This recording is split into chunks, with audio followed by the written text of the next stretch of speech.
მოგესალმებით. დღეს შევიკრიბეთ სამედიცინო საზოგადოება აქ სოლიდარობისთვის იმ ყველა პოლიტპატიმარისთვის, რომელიც დღეს ტყუეტყავს საყვანილი ჩვენ სახელმწიფოს და რა თქმა უნდა სოლიდარობისთვის აუცილებლად ქალბატონ მზია ამაღლობელს, რომელიც 33 დღე არის შიმშილობს და ის იმსახურებს ნამდვილად თავისუფლებას, ის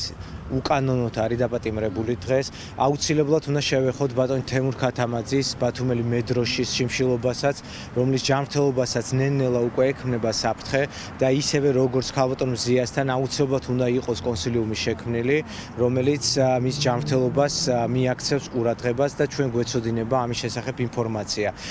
ჩვენი დღევანდელი ბრიფინგი პრინციპში შეეხება უფრო ინფორმაციული არის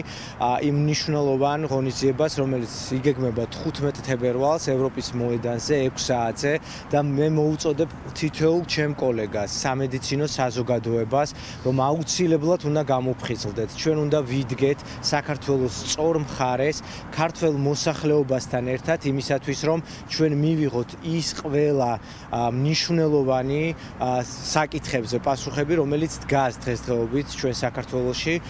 და არის კრიზისში ფაქტიურად შესული ჩვენი სახელმწიფო. ეს არის მნიშვნელოვანი, რა თქმა უნდა, პირველი ხელახალი არჩევნები, ეს არის მნიშვნელოვანი, რა თქმა უნდა, ყველა პოლიტპატიმრის გათავისუფლება, რომელიც დღესდღეობით იმყოფება ეგრეთ წოდებული სახელმწიფოს ტყვეობაში. შესაბამისად, ყველა ექიმს, ყველა სამედიცინო სფეროს წარმომადგენელს, რომელთა ვალდებულება არის ადამიანების ჯანმრთელობის დაცვა, რომელთა ვალდებულება არის ადამიანების კეთილდღეობა, აუცილებელი არის 15 თებერვალს 6 საათზე ევროპის მოედანზე იყვნენ გამოცხადებული, ვინაიდან ჩვენ ვიცით, რომ ვართ მცირე წარმომადგენლობა სამედიცინო საზოგადოების, თუმცა ჩვენ გვაქვს მრავალი პეტიცია უკვე დაწერილი,